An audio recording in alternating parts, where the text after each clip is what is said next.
Senhoras e senhores, iniciaremos imediatamente o terceiro painel, chamado Igualdade de Gênero e o Enfrentamento à Violência Doméstica e Familiar contra a Mulher. Expositor, Procurador de Justiça do Ministério Público do Estado do Paraná, Dr. Olímpio de Sá Sotomayor Neto. Dono de um vasto currículo com atuação destacada na área da infância, foi colaborador na elaboração do Estatuto da Criança e do Adolescente. Presidiu a Comissão Estadual de Estudos sobre o Menor em Situação Irregular e a Associação de Juízes de Direito e Promotores de Justiça da Infância e Juventude do Estado do Paraná. Integrou ainda o Conselho Estadual de Defesa dos Direitos da Criança e do Adolescente, assim como o Conselho Nacional dos Direitos da Criança e do Adolescente, CONANDA. Também foi membro do Conselho Permanente dos Direitos Humanos do Estado do Paraná, COPED. É integrante da diretoria da Associação Brasileira de Magistrados e Promotores de Justiça da Infância e da Juventude e do Comitê Brasileiro de Juristas pró-Convenção Internacional dos Direitos da Criança, bem como da secção brasileira do DCI, Defesa das Crianças Internacional. Atualmente, exerce o cargo de coordenador do Centro de Apoio Operacional das Promotorias de Justiça da Proteção aos Direitos Humanos do Ministério Público do Estado do Paraná e da Comissão Estadual da Verdade. Integra o Fórum Paranense de Resgate da Verdade, Memória e Justiça e o Observatório de Direitos Humanos do Estado do Paraná. A única arma para melhorar o planeta é a educação com ética. Ninguém nasce odiando outra pessoa pela cor da sua pele, ou por sua origem, ou sua religião. Para odiar, as pessoas precisam aprender. E se elas aprendem a odiar, podem ser ensinadas a amar. Pois o amor chega mais naturalmente ao coração humano do que o seu oposto. A bondade humana é uma chama que pode ser oculta, jamais extinta. Nelson Mandela.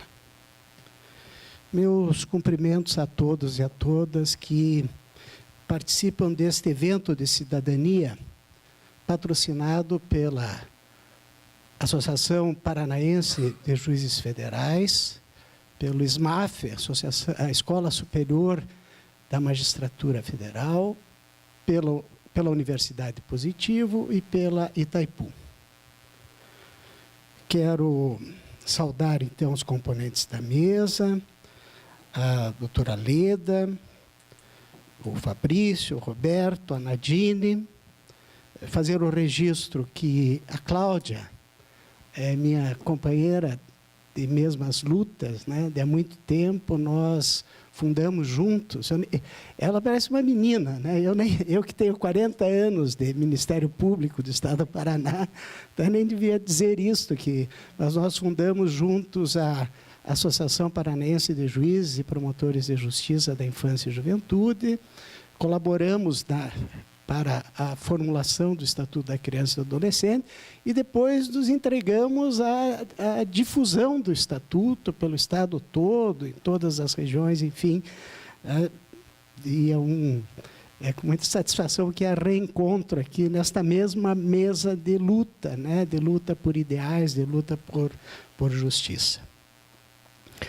A Patrícia, eu também tenho que fazer uma saudação especial para ela e dizer que na quarta-feira, nós estaremos assinando um protocolo da criação, da formalização do Grupo de Estudos Interinstitucional sobre Igualdade de Gênero no Poder Judiciário e Ministério Público do Estado do Paraná, e com o objetivo de consolidar e conjugar esforços para melhores índices de igualdade de gênero nas relações das instituições signatárias. E dizer que isso foi uma ideia dela e da APAJUF, que, enfim, né, atingiu as nossas mentes e os nossos corações, e, felizmente, quarta-feira, todos os chefes de poder, né, no Estado, tanto do Poder Judiciário como do Ministério Público, estarão assinando esse termo de cooperação. Fazer também um registro de excepcionalidade, dizer que nós conseguimos fazer com que o maior humorista do Paraná, o Maurício Carraro, viesse aqui engravatado, né? Com ar de seriedade extraordinário, o Miau, né? Que todos nós somos fãs dele. Mas elogiando a APAJUF e a SMAF, é bom fazer o registro da importância da realização de eventos desta espécie para tratar de temas de cidadania e de direitos humanos. Desculpe, Patrícia, eu já estava pensando aqui que poderia, né, a SMAF, na sequência, lá vem eu dando palpites, né, poderia tratar da questão dos meios de comunicação social, da democratização dos meios de comunicação social e do controle social dos meios de comunicação no Brasil. Acho que é um tema da Justiça Federal importante. Como poderia tratar também da questão relativa aos povos indígenas, na perspectiva de que hoje a FUNAI, sucateada, deixa de cumprir um papel institucional no sentido da demarcação das terras indígenas também no estado do Paraná e do asseguramento daquilo que é bandeira constitucional no sentido da dignidade da pessoa humana. Como poderia também tratar da questão relativa aos quilombolas e a necessidade da demarcação dos seus territórios, como também tratar de uma questão muito importante no estado do Paraná, que diz respeito ao cumprimento por parte do INCRA, da sua função institucional, da realização da reforma agrária no estado do Paraná, e com isso superar os conflitos que hoje nós experimentamos em relação à busca, né, do direito a radicar por parte de trabalhadores sem terra. Sugestões, está anotado. Eu acho que são sugestões que a Justiça Federal poderia ter uma interferência, já tem uma interferência positiva, mas poderia avançar numa prestação de tutela jurisdicional que atendesse a essa realidade do Estado do Paraná. Eu digo que, ao se tratar de cidadania e de direitos humanos, nós tratamos de pacificação social. Do Norberto Bobbio, e eu gosto muito, né, da expressão dele na obra A Era dos Direitos, no sentido de que direitos humanos, democracia e paz social são 3 momentos de um mesmo movimento histórico, onde os direitos humanos não se encontram devidamente inscritos e implementados, não se instala uma sociedade genuinamente democrática. E onde não há uma sociedade democrática, não se criam as condições favoráveis para a superação pacífica dos conflitos sociais, e daí a importância de nós estarmos permanentemente atuando no sentido de que as promessas de cidadania, já contempladas no nosso ordenamento jurídico, possam chegar à vida cotidiana de milhões de brasileiros que se encontram ainda afastados da possibilidade do exercício dos direitos humanos. Então, a importância, né, de se trazer, a SMAF trazer esses temas para a reflexão, sejam dos acadêmicos, sejam a reflexão da própria instituição sobre a importância desses temas. Em relação ao Ministério Público, eu pontuo, por favor, me avise quando 10 minutos, eu sei que eu já estou sentindo, né, que estou problema aqui com o horário, mas eu faço o registro do Ministério Público, que desde 2012 possui um núcleo de promoção da igualdade de gênero e enfrentamento à violência doméstica familiar contra a mulher. Esse núcleo se situa dentro do Centro de Apoio Operacional das Promotorias de Justiça de Proteção aos Direitos Humanos. É interessante, do núcleo, que inicialmente ele foi constituído, e o nome dele era esse, Núcleo de Enfrentamento à Violência Doméstica Familiar contra a Mulher. Depois, é bem no sentido do que a Nadine falou aqui, né? Nós chegamos à conclusão de que, tanto mais adequadamente se faz o enfrentamento à violência doméstica familiar contra a mulher, quanto se promove a igualdade de gênero. né? E foi exatamente essa a exposição feita pela Dandini, no sentido de onde a igualdade de gênero evolui, diminui a violência contra a mulher, e foi exatamente nessa perspectiva que o Ministério Público do Paraná alterou o nome do seu núcleo. Nós temos lá, coordenando o núcleo, uma promotora de justiça das mais destacadas do Estado do Paraná, a promotora de justiça Mariana Basso, que desenvolve um trabalho extraordinário com atuação no Estado todo. Fazemos isso, e é bom que se registre, em conjunto, eu estou vendo a Sandra ali aqui, em conjunto com a Ordem dos Advogados do Brasil e também com o Tribunal de Justiça do Estado do Paraná, que possui também um núcleo, o COPEVID, um núcleo específico, CEVID, um centro específico para tratar também desse tema. Eu faço também um registro que quando nós estamos tratando de gênero, né, é importante dizer que ele comporta circunstâncias que são históricas, são construções históricas, políticas, culturais, éticas, sociais, que, portanto, nós não vamos trabalhar com aquilo que é dado, que seja produto da natureza das coisas, mas sim daquilo que é construção de cada sociedade no seu processo evolutivo.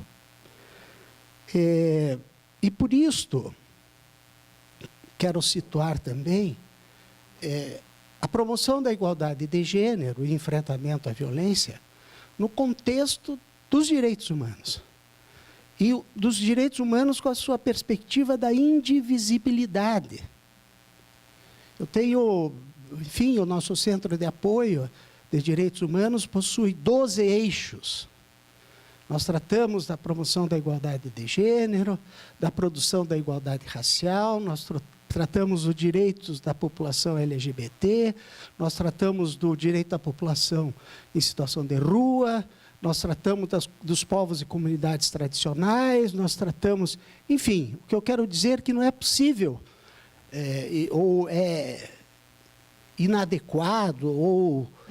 Enfim, o que se pretende é que aquele que seja defensor dos direitos humanos num dos seus segmentos se transforme em defensor dos direitos humanos nessa perspectiva da indivisibilidade.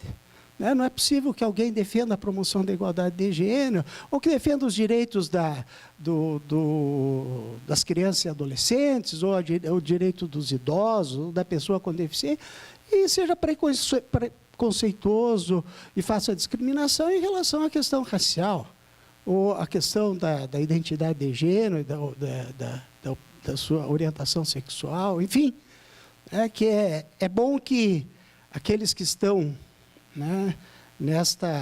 enquanto força progressista da sociedade, atuando no sentido da promoção da igualdade de gênero, que amplie o raio da sua atuação para atuar nesses campos todos dos direitos humanos. E portanto, concluir que essa tarefa de promoção da igualdade de gênero é tarefa de todos, inclusive dos homens. E aí o movimento dele por elas, eles por elas, movimento mundial nessa mesma perspectiva, porque querer a construção de uma sociedade progressivamente melhor, mais justa, que trate também as mulheres com igualdade, com respeito e com dignidade, não é uma tarefa para nenhum segmento da sociedade, sim uma tarefa para todos nós.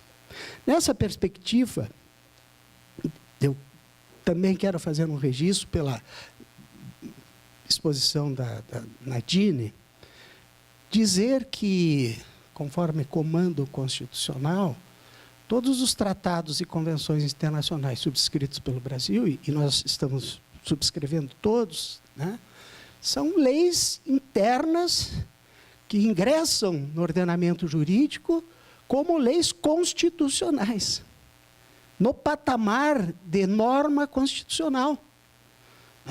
embora na formação jurídica haja uma deficiência no sentido do estudo, né, especialmente dos tratados e convenções internacionais na área de direitos humanos, né, a regra constitucional é expressa no sentido de fazê-los, esses tratados e convenções, ingressar no nosso ordenamento jurídico como regra constitucional. Nós precisamos aprender a promover justiça e a julgar e a prestar a tutela jurisdicional, não só com os olhos, né, nos códigos, mas sim com a capacidade de enxergar esses documentos todos que significam produto da civilização dos povos, né, adotados, esses produtos, pelo ordenamento jurídico brasileiro. Mas eu quero lembrar que só em 1932 que a mulher passou a ter direito de voto no Brasil. Quanto tempo? 10. Acho que vai dar certo. Só em 1932 que a mulher adquiriu o direito de votar, de fazer a escolha dos seus representantes. Só em 30 anos depois, em 1962, é que com o Estatuto da Mulher Casada se retirou da mulher a pecha de alguém com capacidade limitada, relativamente capaz para a prática dos atos da vida civil, em alguns casos exigindo a participação do marido, a representação do marido para que ela pudesse praticar atos da vida civil. Enfim, como registro histórico importante, a Constituição de 1988, que expressamente, né, se refere à igualdade de todos, sem nenhum tipo de distinção e nem de sexo, mas também fazer observação, Nadine, que a legislação brasileira, que avança no sentido do enfrentamento à violência doméstica familiar contra a mulher, que é a Lei Maria da Penha, só ocorre após condenação do Brasil na Corte Interamericana de Direitos Humanos. Olha só que coisa terrível.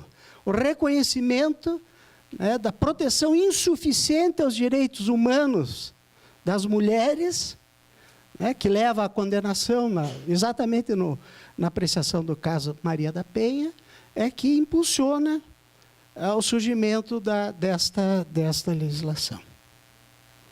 E depois disso, a lei do feminicídio. Mas, aqui nesse contexto todo, eu aproveito para dizer que a lei, por si só, não altera a realidade social, né? A lei não tem o condão de transformar a sociedade. O que altera, o que modifica a sociedade é o exercício dos direitos que estão previstos na lei. Daí a importância da divulgação daquilo que está previsto, né?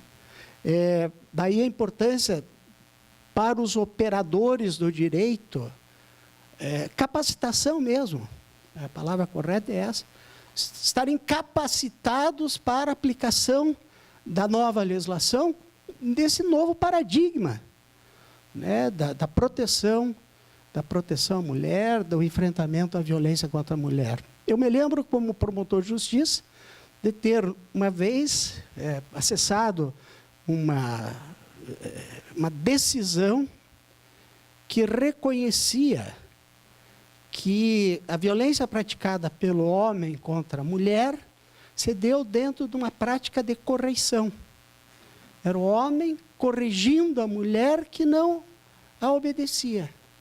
E o pronunciamento, e a decisão judicial foi nesse sentido, que estava dentro da normalidade aquela violência praticada contra a mulher, porque a ordem, né, estabelecida pelo homem não havia sido cumprida pela mulher. Eu li aquilo, fiquei indignado, e fiquei mais indignado ainda quando vi que foi o promotor de justiça que se pronunciou nesse sentido.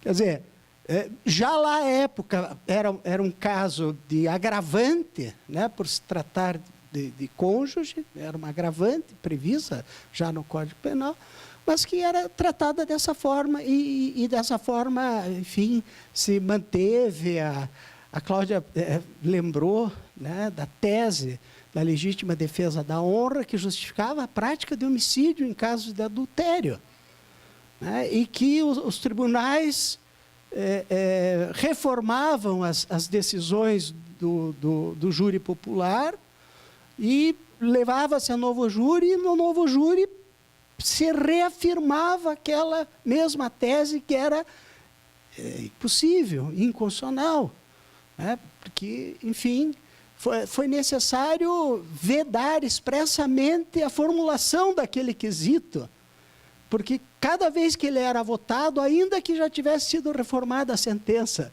pelos tribunais, o tribunal do júri reafirmava aquela mesma tese que não tinha substrato jurídico. Na sequência, a Cláudia deve lembrar também, se substituiu essa tese pela coação moral irresistível. E daí a tese da coação tem a figura do coator.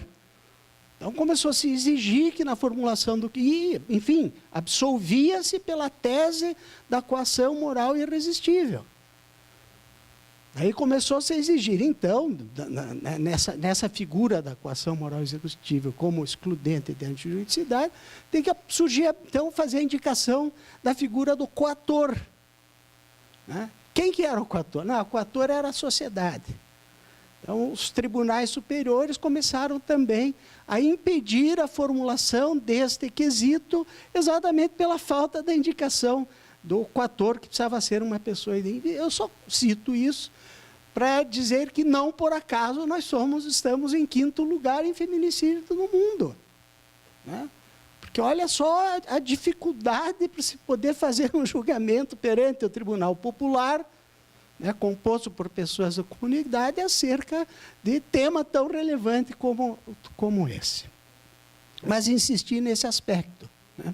Então, quando nós pensamos em promoção da igualdade de gênero, nós temos que pensar com a participação da sociedade, como a Cláudia bem expôs, né, de organizações da sociedade civil, etc., mas especialmente contar com o Estado cumprindo com o seu papel institucional e indelegável de promoção dos direitos, de asseguramento dos direitos, de promoção social, de garantir o avanço no processo civilizatório, e daí a intervenção na perspectiva da existência de ações afirmativas, de políticas públicas afirmativas que possam fazer um enfrentamento a essa desigualdade, né, existente na nossa realidade.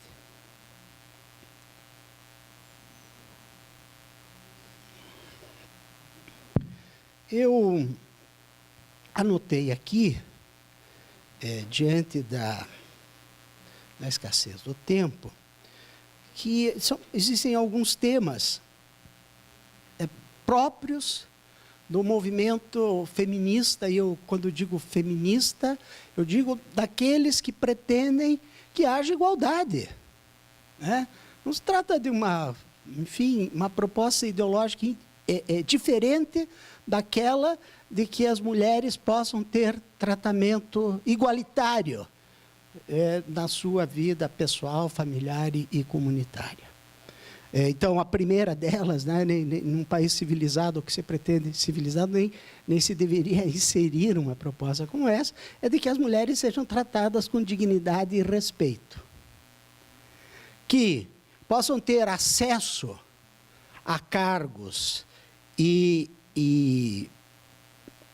empregos públicos ou privados em iguais condições, que possam receber os mesmos salários por idênticas atividades laborais. E algo que é uma bandeira importante na realidade brasileira, que é o de assegurar a possibilidade da participação política com vagas reservadas no parlamento. Nós já temos uma legislação que garante que, da lista de cada partido a participar do processo eleitoral, se tem um número de mulheres, mas isso se mostrou insuficiente, porque os partidos com seus caciques, né, acabam, enfim, distribuindo os colégios eleitorais exatamente para eles próprios. Enfim, a proposta agora é que se tenha nos parlamentos vagas reservadas para as mulheres. Né? Se discute o percentual, se seria de 30% ou 40%. E eu acho que é muito importante, porque hoje, infelizmente, nós temos lá no parlamento, né, as bancadas da bala, do boi, da Bíblia, etc., que a gente vê como atua, né, e como interfere negativamente hoje, né, a partir do momento em que o Facínora, Eduardo Cunha, assumiu a presidência da Câmara, nós vimos como esses grupos, né, que antes atuavam subrepticiamente, lá para obter um dinheiro dos patrocinadores na questão do armamento ou na demarcação de terra, esses grupos, como eu disse, estavam na sombra, eles passaram a comandar eles passaram a comandar o Congresso Nacional, e daí a importância de você poder ter lá, né, uma bancada feminina com possibilidade de realizar uma política direcionada ao bem comum, e não para atender aos interesses de grupos hegemônicos, detentores, via de regra, do poder econômico. Eu anotei também, aí já pensando na Justiça Federal, enfim, na Justiça como um todo, mas, assim, nessa perspectiva de que esses temas todos, né, advêm de uma construção política, social, etc., eu pontuei 3 espaços que me parecem importantes para a intervenção de todos nós. Lembrando sempre que, quando eu falo dos operadores do direito, eu falo na expectativa de que nós possamos cumprir com uma responsabilidade que não é só profissional, mas é política, social, ética, principalmente de fazer da justiça um espaço de luta para implementação das promessas de cidadania que já estão contempladas no nosso ordenamento jurídico, que estão contempladas numa Constituição que não por acaso foi denominada de Constituição Cidadã, mas que se encontra ainda distante de uma parcela significativa da população brasileira que ainda não participa dos benefícios produzidos pela sociedade. E daí, se falarem da existência de evolução em várias áreas, nós estamos tratando de engenharia genética, temos equipamentos, e temos pessoas morrendo nas filas do SUS, né?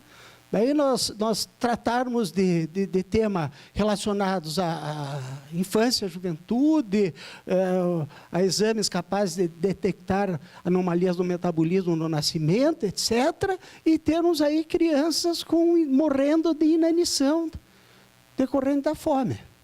Enfim, é nessa perspectiva, né, de dizer que o espaço da justiça tem essa responsabilidade, como a Nadine mesmo disse, de que se implemente, então, aquilo que é própria, como enquanto direito humano, de respeito à dignidade da pessoa humana.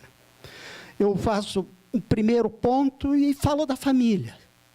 A família, enquanto principal agência de socialização do ser humano, enquanto espaço de afeto necessário para o desenvolvimento da criança e adolescente. E lembro, no que diz respeito à violência contra a mulher, que os dados que eu anotei aqui, primeiro, de que quase 80% da violência é praticada por pessoas que mantêm relações afetivas contra a mulher. Marido, companheiro, ex-marido, enfim. Né?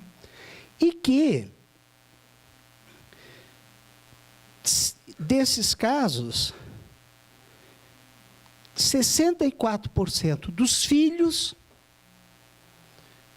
assistiram à cena de violência ou foram vítimas também da mesma violência praticada contra a mãe, a violência praticada contra os filhos. Bom, a nossa Constituição Federal se refere às crianças e adolescentes como quem deve ter prioridade absoluta, né, na implementação dos seus direitos fundamentais. Pela primeira vez na nossa história constitucional, o artigo 227 explicita quais são os direitos fundamentais da população infanto-juvenil: o direito à vida, à liberdade, à convivência familiar e comunitária, à saúde, à educação, à profissionalização, à cultura, ao esporte, ao lazer, enfim. E diz que esses direitos devem ser assegurados com absoluta prioridade pela família, pela sociedade e principalmente pelo Estado, e que prioridade absoluta importa em preferência na formulação e na execução de políticas públicas e na destinação privilegiada de recursos para a área da infância.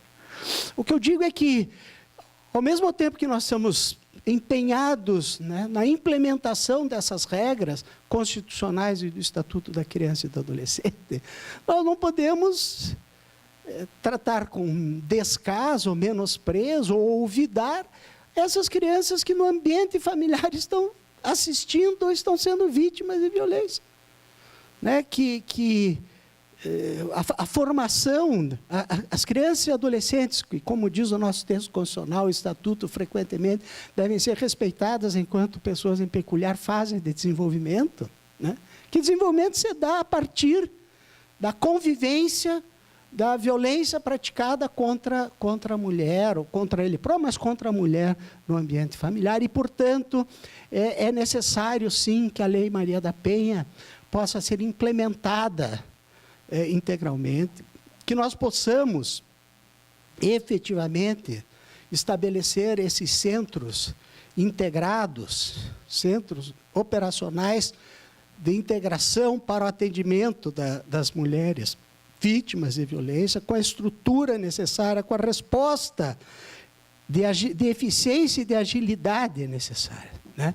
É terrível se fazer o discurso de que agora as mulheres vítimas de violência estão protegidas por uma legislação específica, e no momento em que as mulheres chegam à busca da resposta pelo sistema de justiça, as delegacias funcionam do mesmo jeito, o policial que atende diz: olha, mas você pense bem o que você vai fazer, né? Depois daí como é que o teu filho vai sobreviver? Se tem certeza que depois, enfim.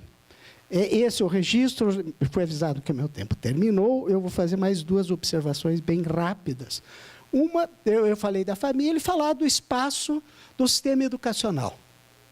É lá que, quando a família falha, é o espaço, né? Como diz, aliás, o próprio texto constitucional, é o espaço adequado para o desenvolvimento pessoal, para a capacitação ao trabalho e, principalmente, de preparo para o futuro exercício da cidadania. Eu faço essa afirmação da importância, enquanto aparelho ideológico do Estado, do sistema educacional, porque nós temos que fazer um enfrentamento ao absurdo que significa o discurso e as propostas legislativas que estão por aí tramitando, orquestradas no Brasil todo, tratando do que se denominou da ideologia de gênero, né? Dessas propostas da escola sem partido, né? Quando a escola tem que tomar partido. A escola tem que tomar partido contra as injustiças sociais, a escola tem que tomar partido contra as discriminações, contra as violências, enfim. Então, eu ainda, hoje, tive notícia que o desembargador, o ministro Barroso, né, acabou de conceder uma liminar, suspendendo os efeitos de uma lei aqui de Paranaguá, no município de Paranaguá, que introduzia exatamente essa proposta da escola sem partido e da impossibilidade de se discutir as questões de gênero. No país, né, da violência cotidiana contra a mulher, contra homossexuais, contra travestis, transexuais, de se discutir esses temas dentro de uma escola de aula, de uma sala de aula que estaria preparando os alunos para o exercício da cidadania. Isso é absolutamente inadmissível, e a Justiça Federal aí tem papel importante, né, no afastamento dessas propostas, né, orquestradas no sentido de impedir que temas relevantes da nossa realidade possam ser trazidas numa perspectiva crítica de reflexão para os nossos alunos. Eu já vou terminar. Faço o registro que uma das lições mais importantes que aprendi nesses 40 anos de Ministério Público foi de que a realidade e a justiça social devem estar presentes em todos os momentos da vida do direito. Não é possível se fazer justiça desconectado com aquilo que é da nossa realidade e portanto, né, aqui no Paraná eles chegaram a retirar até um artigo que tratava de gênero alimentício, eles retiraram do nosso plano, do plano estadual de educação, porque tudo que dizia gênero eles foram retirando, quer dizer, uma ignorância, né, obscurantismo extraordinário. E, por fim, a observação também, depois da escola, eu estou falando dos principais aparelhos ideológicos, né, a família,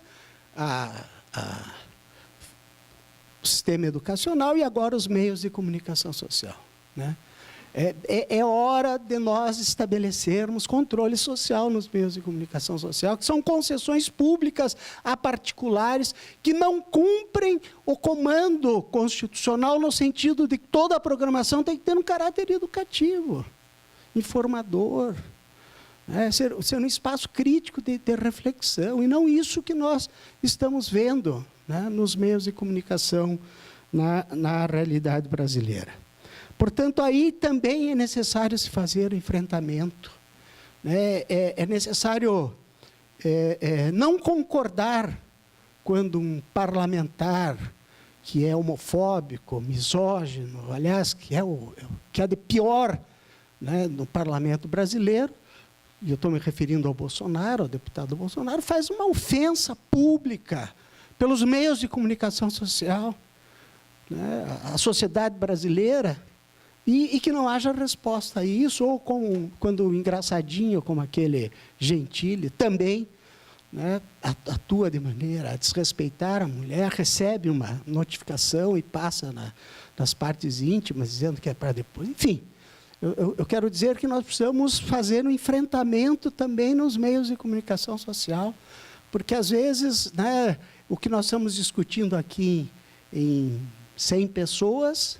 Um programa de televisão atinge milhares, às vezes 1 milhão de pessoas. Nós temos que estar lá também, fazendo a discussão desses temas, fazendo o enfrentamento. Enfim, desculpe eu ter terminado, tem outras coisas que eu anotei, talvez fique para debate, mas eu tenho certeza de que, atuando nesse sentido, da promoção da igualdade de gênero e no enfrentamento à violência doméstica familiar contra a mulher, nós todos vamos nos constituir em instrumentos à disposição da sociedade brasileira para que, o quanto antes, né, com a bandeira do respeito à dignidade da pessoa humana, sempre na perspectiva da superação das desigualdades sociais e da erradicação da pobreza, nós possamos, então, construir aquilo que é o objetivo fundamental da República Federativa do Brasil, sem preconceitos e sem discriminações, uma sociedade livre, justa e solidária. Obrigado.